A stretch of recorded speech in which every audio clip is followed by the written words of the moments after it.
بالله من الشيطان الرجيم ببركة بسم الله الرحمن الرحيم لقد كان لكم في رسول الله أسوة حسنة صدق الله مولانا العظيم وصدق رسوله النبي الحبيب الكريم উপস্থিত পবিত্র শাবান মাসের প্রথম জুমায় আমার শ্রদ্ধাভাজন মুসলিম ইকরাম, সমবয়সী বন্ধুরা এবং ছোট স্নেহের ভাইয়েরা, বিশেষ করে মাইকের মারফতে যারা আমার আওয়াজ শুনতে পাচ্ছেন, আমার সম্মানিত পর্দানুসীন মা ও বোনেরা, শুরুতে আরেকবার আমার সালাম গ্রহণ করুন। আসসালামু আলাইকুম ওয়া রাহমাতুল্লাহি ওয়া বারাকাতুহু। মহান রব্বুল ইজ্জতের দরবারে অগণিত শুকরিয়া জ্ঞাপন করছি যে আল্লাহ সুবহানাহু ওয়া তাআলা আমাদেরকে ধারাবাহিকভাবে বিগত জুমার ন্যায় আজকের পবিত্রতম এই জুমায় উপস্থিত হওয়ার মতো সুযোগ দান করেছেন। সেই মালিকের দরবারে আমরা সকলে অন্তর অন্তঃস্থল থেকে শুকরিয়া জ্ঞাপনার্থে একবার বলি আলহামদুলিল্লাহ। সাথে সাথে সৈয়দুল মুরসালিন রাহমাতাল লিল আলামিন তাজদারে মদিনা শফিউল মুজনবিন খাতামুন নবিয়্যিন হুজুর পুন নূর সাল্লাল্লাহু আলাইহি ওয়াসাল্লামের দরবারে অগণিত সালাত ও সালাম পেশ করি। সম্মানিত হাজিরিন, আজকে এই পবিত্রতম জুমায় আমাদেরকে শবে বরাত তথা নিসফে শাবান বিষয়ে কিছু কথাবার্তা বলতে হয়। যেহেতু ওই শবে বরাতের সময়টা আগামী জুমার দিন পড়ে গেছে,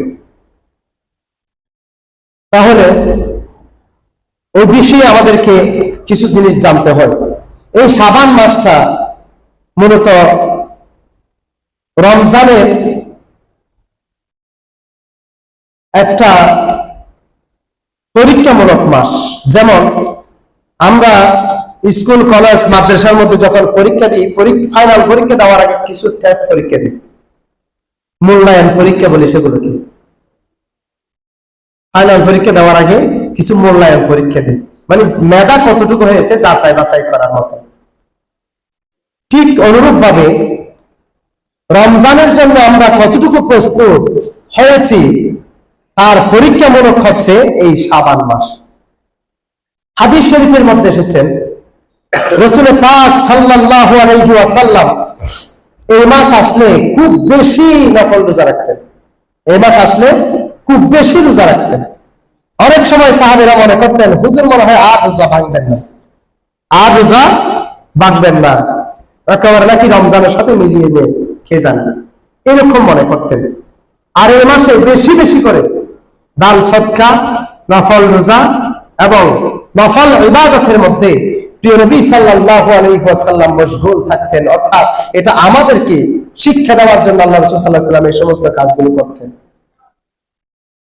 এই জন্য আমরা আল্লাহ সুবহানাহু ওয়া তাআলা বলেছেন লাকাদ কানা লাকুম ফি রাসূলিল্লাহি উসওয়াতুন হাসানাহ। হে রাসূল, আপনার আদর্শের মধ্যে, আপনার চরিত্রের মধ্যে, আপনার পুরা জিন্দেগীর মধ্যে আমার বান্দাদের জন্য অর্থাৎ আপনার উম্মতের জন্য উসওয়াতুন হাসানা, উত্তম আদর্শ নিহিত রয়েছে। বলুন না সুবহানাল্লাহ। আমার রাসূল সাল্লাল্লাহু আলাইহি ওয়াসাল্লাম আমাদেরকে শিক্ষা দিয়েছেন এখান থেকে। তার মানে শাবান মাস যখন আসে তখন আমাদের উচিত বেশি বেশি করে রোজার প্র্যাকটিস করা, রমজানের রোজা প্র্যাকটিস করা। এটা হবে কেমনে? এই মাসে যখন আমরা বেশি বেশি করে নফল রোজা রাখবো, তাহলে নফল রোজার মাধ্যমে আমাদের নিজেদেরও কিছুটা পরিবর্তন আসবে, সাথে সাথে আমরা রমজানের মূল ফজিলতটা আমরা অর্জন করতে সক্ষম হব। দেখবেন যে স্টুডেন্ট যত বেশি পরীক্ষা দেয় সে স্টুডেন্ট ফাইনাল পরীক্ষার জন্য তত বেশি উপযোগী হয়। এই জন্য আমাদের বইয়ের মধ্যে দেখবেন প্রতিটা পাঠের পর কিছু প্রশ্ন থাকে, সংক্ষিপ্ত প্রশ্ন কিছু, বড় প্রশ্ন কিছু, আবার শূন্যস্থান কিছু, সঠিক উত্তর কিছু। সবগুলোর মূল উদ্দেশ্য হচ্ছে বাচ্চা এই পাঠটার মধ্যে থেকে কি অর্জন করতে পেরেছে সেটা যাচাই করা। অনুরূপভাবে এই শাবান মাসটা হচ্ছে আমাদের কিছু শিখার সময়, এই মূল্যায়ন পরীক্ষাগুলো দেওয়া, অর্থাৎ দান সৎকা করা, মানুষদেরকে খাওয়ানো, নফল রোজা রাখা, ভালো কাজের দিকে অগ্রসর হওয়া, এগুলোর মাধ্যমে আমরা রমজানের জন্য মোটামুটি একটা প্রস্তুত হতে পারবো। আমাদের মধ্যে প্রস্তুতি এসে যাবে যদি এই মাসটাকেও আমরা ভালোভাবে ব্যবহার করি। অবশ্যই এই মাসের ফজিলতি কিন্তু অনেক বেশি, কারণ এই মাসের মধ্যে এমন একটা দিন আছে, এমন একটা রাত আছে যে রজনী সম্পর্কে হাদিস শরীফের মধ্যে আমার রাসূল সাল্লাল্লাহু আলাইহি ওয়াসাল্লাম বর্ণনা করেছেন। প্রিয় নবী সাল্লাল্লাহু আলাইহি ওয়াসাল্লাম বলেছেন,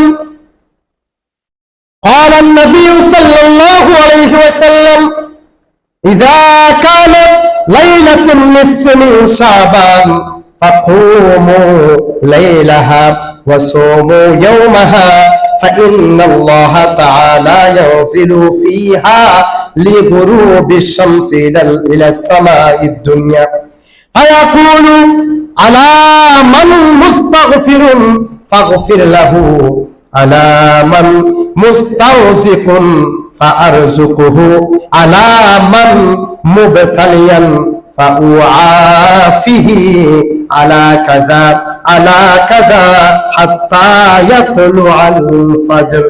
হাদিস শরীফের মধ্যে এসেছেন প্রিয় নবী সাল্লাল্লাহু আলাইহি ওয়াসাল্লাম বর্ণনা করলেন, ঘোষণা করলেন, ইযা কানাত লাইলাতুন নিসফি মিন শাবান, এই শাবান মাসের মধ্য রজনী, লাইলাতুম মিন নিসফি শাবান, অর্থাৎ শাবান মাসের মধ্য রজনী, এমন একটা দিন, এমন একটা রজনী, এমন একটা সময়, ফাকুমু লাইলাহা, তোমরা দাঁড়িয়ে থাকো, অর্থাৎ তোমরা রজনী, ওই রজনীর মধ্যে দাঁড়িয়ে থাকো, ওই রজনীর মধ্যে মহান আল্লাহ সুবহানাহু ওয়া তাআলার সন্তুষ্টির উদ্দেশ্যে তোমরা দাঁড়িয়ে থাকো, সালাত আদায় করো, ওয়া সুমু ইয়াওমাহা, এবং এর দিন পরের দিন তোমরা রোজা রাখো, অর্থাৎ ওই পরে যে দিন তোমরা ইবাদত করবে এর পরের দিন তোমরা রোজা রাখো।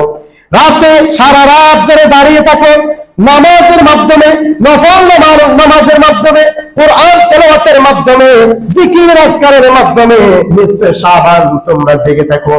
আর এরপরে তোমরা, আমার রাসূল বলতেছেন, এরপরে ওয়াসুমু ইয়াওমাহা, এবং তোমরা এরপরে রোজা রাখো। কেননা ফাইন্নাল্লাহা তাআলা, কেননা আমার আল্লাহ সুবহানাহু ওয়া তাআলা ইয়ানজিলু, নেমে আসে, অবতীর্ণ হয়, আমার আল্লাহ তাআলা নেমে আসে, ফিহা লিগুরুবিশ শামসি ইলাস সামাঈদ দুনিয়া, আল্লাহ সুবহানাহু ওয়া তাআলা আরশ আজিম থেকে প্রথম আসমানের মধ্যে আমার আল্লাহ পাক নেমে আসে। কিসের জন্য নেমে আসে? আল্লাহ তাআলা প্রথম আসমানের মধ্যে নেমে আসে তার বান্দাদেরকে কিছু দেওয়ার জন্য। হয়তো আপনারা লক্ষ্য করবেন, যদি আমাদের এই এলাকার মধ্যে, যদি এই দেশের প্রধানমন্ত্রী যদি আমাদের এলাকার মধ্যে আসে, দেখবেন এলাকার ধনী গরিব সবাই একত্রিত হয়ে যাবে। যদি ঘোষণা করে আমাদের এই মসজিদের মধ্যে প্রধানমন্ত্রী আসবে, আমাদের দেশে প্রধানমন্ত্রী আসবে, তখন আমরা কি করব? শহরে যারা আছে ওরও চলে আসবে, গ্রামে যারা আছে ওরও চলে আসবে, সবাই মিলে বিশাল আকৃতির ইন্তজাম করে বসে থাকবে। কেন? প্রধানমন্ত্রীকে যেন সন্তুষ্ট করতে পারে।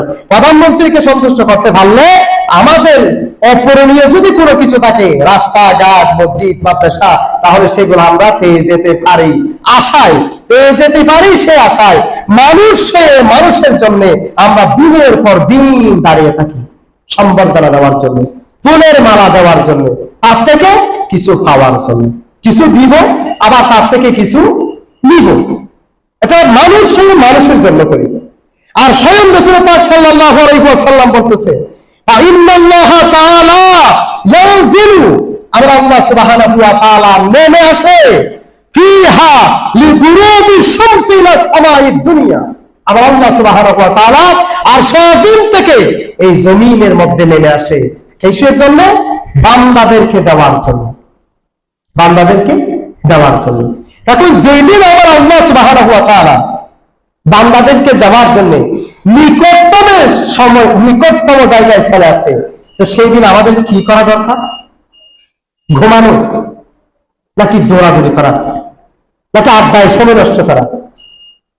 আবার তো কিছু কিছু ভাইয়েরা বলে এগুলোর প্রয়োজন নাই, এরকম কথাও শুনতে শোনা যায়। কিন্তু না, এটা সেরকম বিষয় নয়। আমার কথা হচ্ছে আমার জন্য ভালো কাজ আমি যতটুকু করতে পারি, একটা করতে পারলে একটা আমি ফেলে দিব কেন? যেদিন সবাই মিলে করে সেদিন তারও মনের মধ্যে উৎসাহ থাকে, আনন্দ থাকে। অন্য সময় একা একই যদি কোনো ব্যক্তি যদি একা একই ইবাদত করতে চায়, সেদিন তার ঘুম আসার সম্ভাবনা আছে। আমার কথাগুলো মিলে কিনা দেখেন, একা একই ইবাদত করলে সেদিন ঘুম আসার সম্ভাবনা আছে। কিন্তু ওই দিন যখন সব মানুষ ঢালাওভাবে ইবাদত করে সেদিন কিন্তু ঘুম আসে না। সেদিন ঘুম আসে না, তো একটা মনের মধ্যে আনন্দ থাকে। কার আগে কে কয় খতম করতে পারি, কার আগে কে কয়টা সূরা পড়তে পারি, কার আগে কে কিভাবে করে করতে পারি, একটা মনের মধ্যে তৃপ্তি থাকে, আনন্দ থাকে। তাহলে আমাদের যাদের আনন্দের সাথে আল্লাহ তাআলার সন্তুষ্টির লক্ষ্যে কাজগুলো করবে, তাদেরকে আমরা বাধা দিব কেন? নিরুৎসাহিত করবো কেন? আমরা তো উৎসাহিত করবো, আরো উৎসাহিত করবো। করো, যতটুকু পারো করো, করো, দান সৎকার করো, ভালো করে করো, খাওয়াও মানুষদেরকে, নিজে করো, অপরকে করতে দাও। ভালো কাজ করার জন্য রাস্তা তৈরি করে দেন, তাহলে সমান সওয়াবের অন্তর্ভুক্ত আমরা হয়ে যাব। রাসূল পাক সাল্লাল্লাহু আলাইহি ওয়াসাল্লাম বলেছেন, লাইলাতুল নিসফি মিন শাবান, ওই রজনীর মধ্যে আমরা আল্লাহ সুবহানাহু ওয়া তাআলা দুনিয়ার জমিনের মধ্যে আসার পরে, আমার মাওলাই করিম এই দুনিয়ার জমিনের মধ্যে আসার পর আমার আল্লাহ তাআলা ডাক দিয়ে বলেন, ফায়াকুলু আলা মান মুস্তাগফিরুন ফাগফির লাহু। ফায়াকুলু, আমার আল্লাহ তাআলা ডাক দিয়ে বলে, এই বলে মানুষদেরকে ডাক দিয়ে দেন, আলা মান মুস্তাগফিরুন ফাগফির লাহু, তোমাদের মধ্যে কে আছো ক্ষমা প্রার্থী, আমি আল্লাহ তাআলা তোমার সমস্ত গুনাহগুলো ক্ষমা করে দেওয়ার জন্য প্রস্তুত রয়েছে। আমার আল্লাহ বলতেছে, কে আছো তোমাদের মধ্যে ক্ষমা প্রার্থী, আমি আল্লাহ তোমাদেরকে ক্ষমা করে দেব। এটা শুনতে একদম সহজ, আমি আল্লাহ ক্ষমা করে দিব। আপনি কোনোদিন বলেছিলেন কোন মানুষদেরকে, কে আছো তুমি আমার অপরাধ করেছো, আমি তোমাকে ক্ষমা করে দেব, ক্ষমা চাওয়া বলেছিলেন? ভাই ভাইকে বলেছে কোনোদিন, তুমি আমার ছোট ভাই, তোমার সাথে আমার জীবনে অনেক ঘটনা ঘটেছে, তুমি আমার আপন রক্তের ছোট ভাই, এক মায়ের পেট থেকে এসেছি, আমি আমার ছোট ভাই তোমাকে ক্ষমা করে দিলাম, বলছেন কোনোদিন? ভাই ভাইকে বলে ক্ষমা করে দিব? তাও অপরাধ হয় কয়টা? একটা। আর আমরা বান্দারা আল্লাহর সাথে কত হাজার অপরাধ করেছি, কোন লিস্ট আছে? কিছুক্ষণ বসে বসে আমরা যদি চিন্তা করি, আজকে থেকে যদি 1 বছরের লিস্ট একটা হিসাব করি, এখানে দাঁড়ানোর মতো আমাদের আর চেহারা থাকবে, দেখানোর মতো আমাদের চেহারা থাকবে, নিজে নিজে লজ্জিত হয়ে আমরা নিজে নিজে লজ্জিত হয়ে যাব। কতটুকু অপরাধ করেছে আল্লাহর সাথে। তারপরে আল্লাহ তাআলা এসে বলে যে, আলা মান মুস্তাগফিরুন ফাগফির লাহু, কে আছো ক্ষমা প্রার্থী, আমি আল্লাহ তোমাদেরকে ক্ষমা করে দেব। সুবহানাল্লাহ বলবেন না? কিন্তু আমরা মানুষ হয়ে আরেকজন মানুষকে ক্ষমা করে দিতে পারি না। আপন রক্তের ভাই রক্তের ভাইকে ক্ষমা করে দিবে না। শুধু তাই নয়, বাবা সন্তানকে ক্ষমা করে দেয় না। এটা কে বাবা? যে বাবা ওরজ্জাত সন্তান, যে সন্তানকে তিলে তিলে তিলে বড় করেছে। সন্তান না খাইলে বাবা খেতে পারে নাই, সন্তান অসুস্থ হলে বাবা ঘুমাইতে পারে নাই, যে সন্তানের জন্য দিন রাত পরিশ্রম করে সন্তানকে মানুষ করার জন্য বাবা পরিশ্রম করেছে, রাতের পর রাত দিনের পর দিন সন্তানের ভালো কামনা করেছে, উন্নতি কামনা করেছে, সেই সন্তানকেও বাবা বলে না, এ আমার সন্তান তুমি আমার সাথে অন্যায় করেছো, আমি তো বড়, তুমি আমার সাথে অন্যায় করেছো, তুমি অপরাধ করেছো, এ আমার ছেলে, আমি তোমাকে ক্ষমা করে দিব, আমার কাছে ক্ষমা চাও। বলে কি?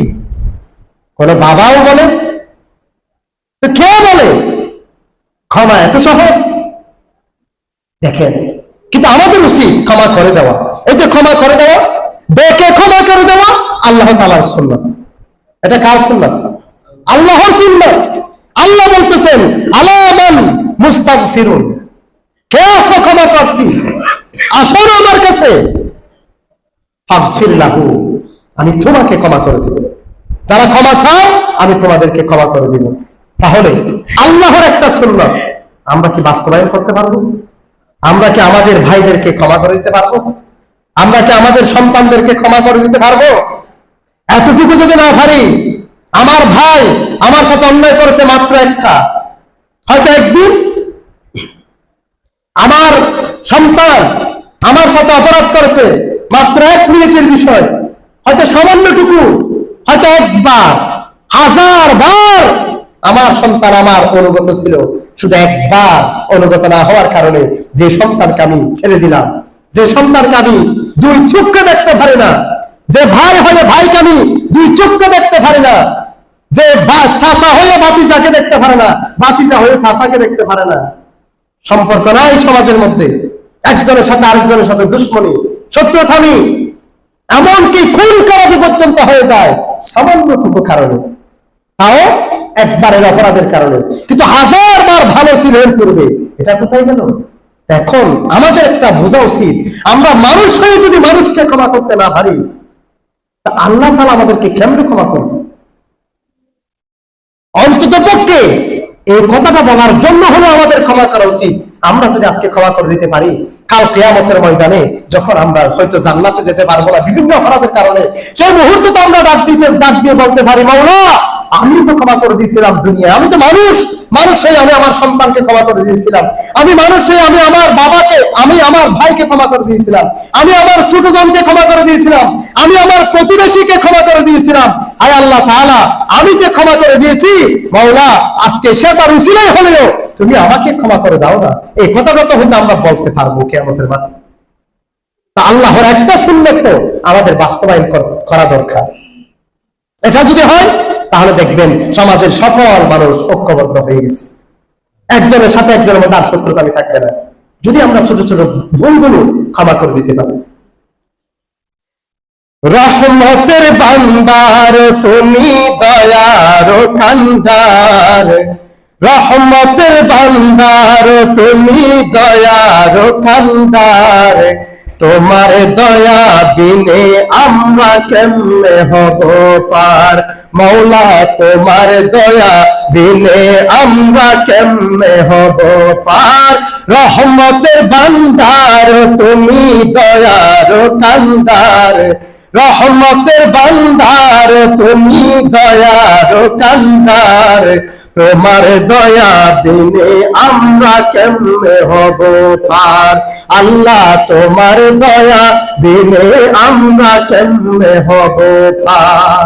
আমার রাসূল পাক সাল্লাল্লাহু আলাইহি ওয়াসাল্লাম ঘোষণা করলেন, ওই দিন রাতে আমার আল্লাহ সুবহানাহু ওয়া তাআলা ডাক দিয়ে বলবেন, ফায়াকুলু, আমার আল্লাহ তাআলা ডাক দিয়ে বলবেন, আলা মান মুস্তাগফিরুন, কে আছো ক্ষমা প্রার্থী? গুনাহ করেছো, অপরাধ করেছো, অন্যায় করেছো, জুলুম করেছো, নিজেদের মধ্যে অনেক ধরনের বিভ্রান্তির মধ্যে জড়িয়ে ফেলেছো, কে আছো আমার কাছে ক্ষমা চাওয়ার জন্য? ফাগফির লাহু, আমি আল্লাহ তাআলা তাকে ক্ষমা করে দিব। এরপরে আমার আল্লাহ তাআলা ডাক দিয়ে বলবেন, আলা মান মুস্তারজিকুন, এবং তোমাদের মধ্যে আজকে কে আছো রিজিকের জন্য সমস্যায় পড়ে গিয়েছো, অভাব অনটনের মধ্যে পড়ে গিয়েছো, খাবারের জন্য সমস্যা হয়ে যাচ্ছে, বিভিন্ন ধরনের না বরকতের মধ্যে পড়ে গিয়েছো, আসো আসো, আমি আল্লাহ সুবহানাহু ওয়া তাআলার দরবারে হাত বাড়িয়ে দাও, আমি আল্লাহ সুবহানাহু ওয়া তাআলা আলা মান মুবতালিয়ান ফাআফু আফিহি, আমি আল্লাহ সুবহানাহু ওয়া তাআলা তোমার রিজিকের মধ্যে বরকত দান করে দেওয়ার জন্য আমি আল্লাহ তাআলা আরশ আজিম থেকে দুনিয়ার জমিনে নেমে এসেছি। জোরে বলুন না সুবহানাল্লাহ। হাদিস শরীফের মধ্যে এসেছে, তাহলে এক নম্বর হলো আমার আল্লাহ তাআলা ডাক দিয়ে বলবেন, দুনিয়ার জমিনের মধ্যে কে আছো, অপরাধ করেছো, অন্যায় করেছো, জুলুম করেছো, আমি আল্লাহ তাআলার কাছে আজকে ক্ষমা চাও, আমি আল্লাহ তাআলা তোমাকে ক্ষমা করে দিব। দ্বিতীয় নাম্বার হলো কে আছো অভাবগ্রস্ত, কে আছো ক্ষতিগ্রস্ত, কে আছো সমস্যার মধ্যে, তুমি আমার কাছে রিজিকের জন্য হাত বাড়াও। দুনিয়ার কোন মানুষের কাছে নয়, আমি আল্লাহ তাআলার কাছে তুমি হাত বাড়াও, আমি রব্বুল আলামিন আজকে তোমার রিজিকের মধ্যে ভরপুর নিয়ামত দান করে দিব, বলুন সুবহানাল্লাহ। এরপরে 3 নম্বর হলো তোমাদের মধ্যে কে আছে বিপদগ্রস্ত, কে আছো ক্ষতিগ্রস্ত, তোমাদের মধ্যে কে আছো সমস্যার মধ্যে পতিত হয়েছো, অসুস্থতা তোমার থেকে যাচ্ছে না, দুনিয়ার কত ডাক্তার দেখাইলা, ভালো কোনো চিকিৎসার কোনো ফল হচ্ছে না, কত জায়গার মধ্যে গিয়েছো তুমি ভালো কোনো রেজাল্ট পাচ্ছ না। হাদিস শরীফের মধ্যে এসেছেন আমার রাসূল পাক সাল্লাল্লাহু আলাইহি ওয়াসাল্লাম বলতেছেন, আমার আল্লাহ ডাক দিয়ে বলবেন, কে আছো বিপদগ্রস্ত ক্ষতিগ্রস্ত, আমি আল্লাহ তাআলার কাছে দুই হাত বাড়িয়ে আজকে রাত্রে চাও, আমি আল্লাহ তাআলা তোমার ক্ষতি থেকে তোমাকে উদ্ধার করে দিব, বলুন সুবহানাল্লাহ। তবে এটা ইবনে মাজাহ শরীফের হাদিস, শুধুমাত্র ওই দিন চাইবো সেরকম না, ওই দিন আল্লাহ পাক কবুল করবেন, বেশি কবুল করবেন সেটা। তার মানে আমরা অন্যান্য দিন আল্লাহর কাছে চাইবো না সেরকম না, সব দিন চাইবো। আল্লাহ তাআলা সব সময় আমাদের নিকটবর্তী থাকেন, অর্থাৎ আল্লাহ সুবহানাহু ওয়া তাআলা তার বান্দাদের ডাক সব সময় শুনতে পান। তবে ওই রজনীতে, ওই রজনীর মর্যাদা বোঝাতে গিয়ে, ওই রজনীর ফজিলত বোঝাতে গিয়ে আমার রাসূল পাক সাল্লাল্লাহু আলাইহি ওয়াসাল্লাম এই হাদিসটুকু বর্ণনা করেছেন। সম্মানিত হাজরিন, ওই দিন রজনীতে আমরা এই বিষয়ে আরো বিস্তারিত আলোচনা করার জন্য চেষ্টা করব, যেহেতু জুমার আলোচনা আমাদেরকে সংক্ষেপ করে করতে হয়। তাহলে আজকের এখান থেকে আমরা আল্লাহ সুবহানাহু ওয়া তাআলার একটা সুন্নাত পালন করব, সেটা হলো বড় হোক ছোট হোক সবসময় আমরা ক্ষমা করে দেওয়ার জন্য সর্বদা প্রস্তুত থাকবো। আমাদের মনকে সবসময় রাখবে এটাই যে অপরাধ হবে মানুষের, মানুষ মাত্রই ভুল হবে, তাহলে আমরা ক্ষমা করে দেওয়ার জন্য প্রস্তুত থাকতে পারবো তো ইনশাআল্লাহ? আরো জোরে বলুন ইনশাআল্লাহ। এই একটা যদি আমল করতে পারি, দেখবেন আমাদের শত্রু খুব দ্রুত মিটে যাবে, সব মানুষ আমাদের বন্ধুতে পরিণত হয়ে যাবে। আল্লাহ সুবহানাহু ওয়া তাআলা এই একটা সুন্নাত অন্তত পক্ষে আমাদেরকে আমল করার মতো তৌফিক দান করুন। সবাই বলুন আল্লাহুম্মা আমিন।